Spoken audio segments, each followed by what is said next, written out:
Hey everyone, welcome back to my YouTube channel Royce's Diary and I hope you all are doing great.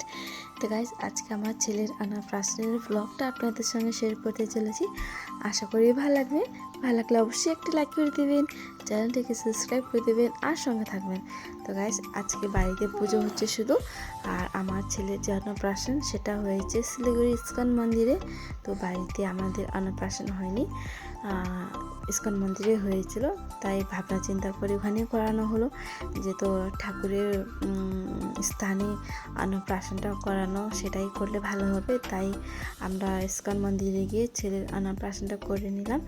R ISKCON মন্দির যাওয়ার আগে বাড়িতে সব ঠাকুরকে ফুল জল দিয়ে পুজোটা দিয়ে দিলাম, যেহেতু বাড়ির ঠাকুরকে আগে পুজো দিতে হবে, তাই মন্দির যাওয়ার আগে সব ঠাকুরকে বাড়িতে পুজো দিয়ে দিলাম।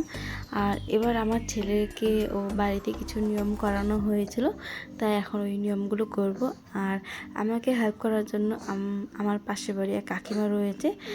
ইনি কাকিমাই আমার ছেলের তেল মালিশ করে। তো তাই এখন কাকিমাকে আমি একদিন আগে বলে রেখেছিলাম যে কাকিমা, আমার ছেলের অন্নপ্রাশনের দিন একটু তাড়াতাড়ি আসবা, যেহেতু আমার ছেলের অন্নপ্রাশন এখন তোমাকেই একটু দেখতে হবে, যেহেতু পাশে এরকম কেউ নেই এখন আমাদের।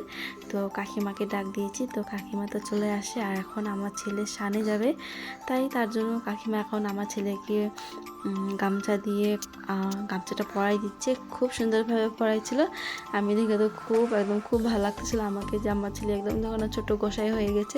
তো তাই গাইস এখন ছেলেকে নিয়ে কুয়াপাড়ে যাব। তো কুয়াপাড়ে সব রেডি করা ছিল, যেহেতু কিছু নিয়ম থাকে বাড়ির করার জন্য, সে নিয়মটা আমরা বাড়িতে করলাম। আর তাই এখানে কুয়াপাড়ে কিছু নিয়ম করতে হয়। তো তাই গাইস এখানে সব রেডি করা ছিল। তো এখন কিছু নিয়ম পালন করলাম বেবিকে।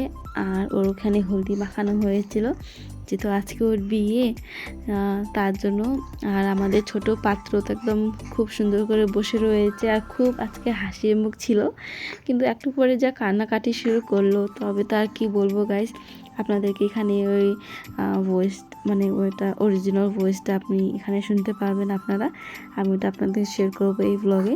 আর আমার ছেলে না খুব শান্ত এমনিতে, কিন্তু আজকে এত মানে সবাই উলুধ্বনি দিচ্ছে, সবাই অনেক কিছু রাখছে ওর সামনে। ও ভাবতেছে আজকে আমার যে কী যে হবে, আজকে যে আমার সঙ্গে যে কী যে করতেছে, মাও কিছু বলতেছে না। এখানে আমার বেবির কানাকাটি কিছুটা আপনাদের সঙ্গে ক্লিপ শেয়ার করতেছি।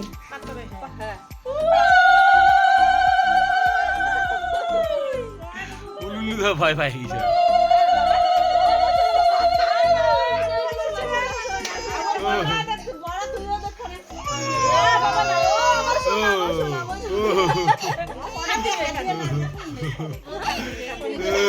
কি কথা রে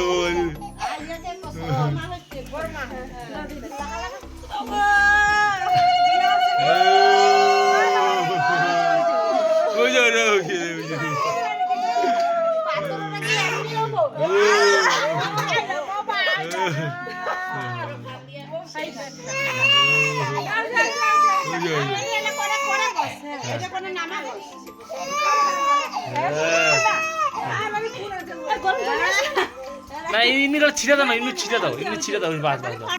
তো তারপরে তো গাছ আমার বেবি তো কান্না খুব করলো ওই সময়। তো বাড়িতে ঘরে নিয়ে আসলাম, ঘরে নিয়ে এসে ওর পিমনি চলে আসে, আর দিদিভাই রেডি করে দিল আমার ছেলেকে। তারপরে আমরা সবাই মিলে ইস্কনে চলে গেলাম। আর আমার ছেলে একদম চুপচাপ, ও গাড়ি ঘোড়ার কথা বার হলে না খুব মানে আনন্দ ফুর্তি পায়, বাইরে খুব তাকায়, কান্নাকাটিও তো করে না। তো ফাইনালি আমরা ইস্কন মন্দিরে চলে আসলাম। আর এই তো আমাদের শিলিগুড়ি ইস্কন মন্দির, এখানে আজকে আমার ছেলের অন্নপ্রাশন হবে।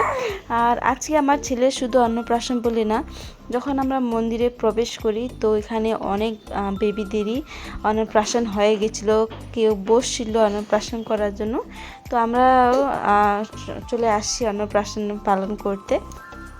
তো এই তো ওর পিমুনি ওকে সব ঠাকুরকে প্রণাম করতে করতে মন্দিরে নিয়ে যাচ্ছে, আর আমি শ্যুট করতেছি, যেহেতু এরকম কেউ নেই পিছনে থাকার জন্য শ্যুট করবে, তাই আমি শ্যুট করতেছি আমার বেবির এই মোমেন্টগুলো। তো এখন এই তো আমরা মন্দিরে প্রবেশ করলাম, আর এখানে অনেক কয়জন বেবিরা ছিল যাদের অন্নপ্রাশন হচ্ছিল, একটা টুইন্স বেবিরও ছিল, তাদেরকেও দেখে খুব ভালো লাগলো, ওরা টুইন্স ছিল আর ওরা একদম চুপচাপ করেছিল।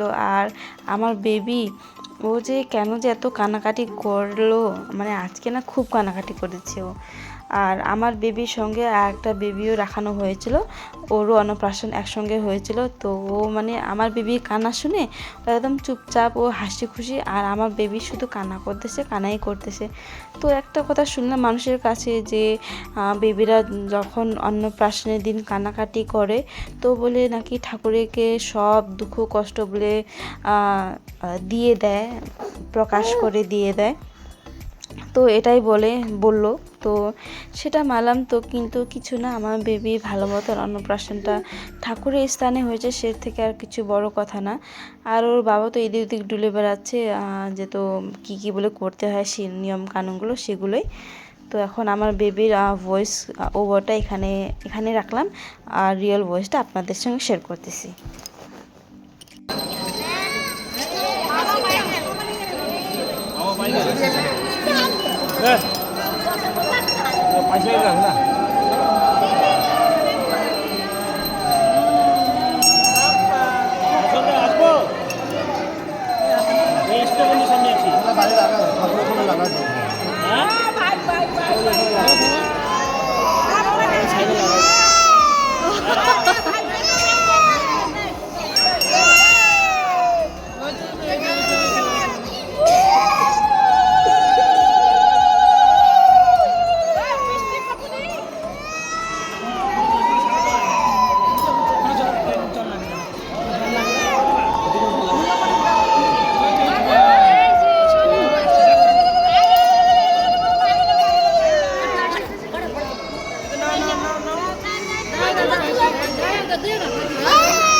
সো গাইস, অন্নপ্রাশন হওয়ার পর এখন আমরা ইস্কন মন্দিরে ঘোরার পরিক্রমাটা করতেছি। আর এখন বেবি চুপচাপ রয়েছে, কান্নাকাটি এখন করতেছে না। তো তাই ভাবলাম এই সময়তে করিনি। তো তাই গাইস এখন বেবিকে নিয়ে ঘোরার পরিক্রমাটা করতেছি। আর বেবি আজকে খুব কান্নাকাটি করেছিল, ওই সময় কান্নাকাটি করেছিল। তারপরে আমরা এখন চলে গেলাম খাওয়া দাওয়ার স্থানে। এখানে খাওয়া দাওয়ারও ব্যবস্থা করেছিল আমার বর। তো এখানে গিয়ে সবাই খাওয়া দাওয়া করলাম। আর খাওয়া দাওয়া করার পর একেবারে বিকালবেলা আপনাদের সঙ্গে ছোট্ট করে একটা ক্লিপ শেয়ার করতেছি। তো এখন বেবি পুরো রিল্যাক্স করতেছে, খেলতেছে, আনন্দ ফুর্তিতে আছে। তো আজকে আমাদের যে বেবির অন্নপ্রাশন হয়েছিল সেদিনে বাড়িতে নিরামিষ রান্নাবাড়া হয়েছিল। আর যেহেতু ইস্কন মন্দিরে হয়েছিল তার জন্য সেদিনে আমরা অনুষ্ঠান করিনি। তো তারপরের দিনে আমরা মানে অনুষ্ঠান করেছিলাম, খাওয়া দাওয়া মানুষকে ইনভাইট করেছিলাম। তো তাই গাইস, এই তো আমি ছোট্ট কিছু ক্লিপগুলো আপনাদের সঙ্গে শুধু শেয়ার করলাম। তো আজকে ব্লগটা আমি এখানে রাখলাম, আশা করি আপনাদেরকে ভালো লাগছে। ভালো লাগলে অবশ্যই একটা লাইক করে দেবেন, চ্যানেলটাকে সাবস্ক্রাইব করে দেবেন আর সঙ্গে থাকবেন। তো দেখা হচ্ছে আপনাদের সঙ্গে নেক্সট ব্লগে। Till then stay safe, stay blessed, and দেখি আপনাদের সঙ্গে নেক্সট ব্লগ কবে শেয়ার করতে পারি। So thank you for watching my blog.